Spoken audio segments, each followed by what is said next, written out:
মাত্র 5.5 মাসে 30 পারা কোরআন মুখস্থ করেছেন 13 বছর বয়সেই মোবারক। অল্প বয়সেই দিনের প্রতি মোবারকের এত আগ্রহ ও সাফল্যে মুগ্ধ তার বাবা মা থেকে শুরু করে মাদ্রাসার শিক্ষক ও এলাকাবাসী। আউযু বিল্লাহি মিনাশ শাইতানির রাজীম।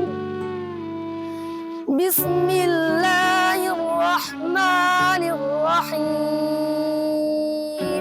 কিশোরগঞ্জ কটিয়াদি পৌর এলাকার মার্কাজুল কোরআন মাদ্রাসার হেফজ বিভাগে পড়াশোনা করছেন হতদরিদ্র কৃষক মল্লিক মিয়ার ছেলে মোবারক হোসেন। খুদেই হাফেজ জানান, বড় হয়ে দিনের পথে কাজ করতে চান তিনি। আলহামদুলিল্লাহ, আপনারা দোয়া 162 দিনে সম্পূর্ণ করেছি।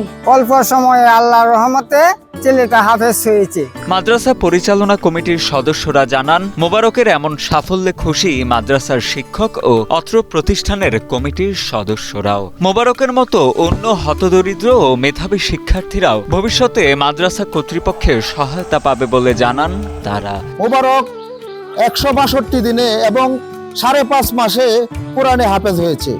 তাই আমরা এলাকাবাসী এবং কমিটি এবং উস্তাদ শিক্ষক যারা আছে আমরা সবাই গর্বিত।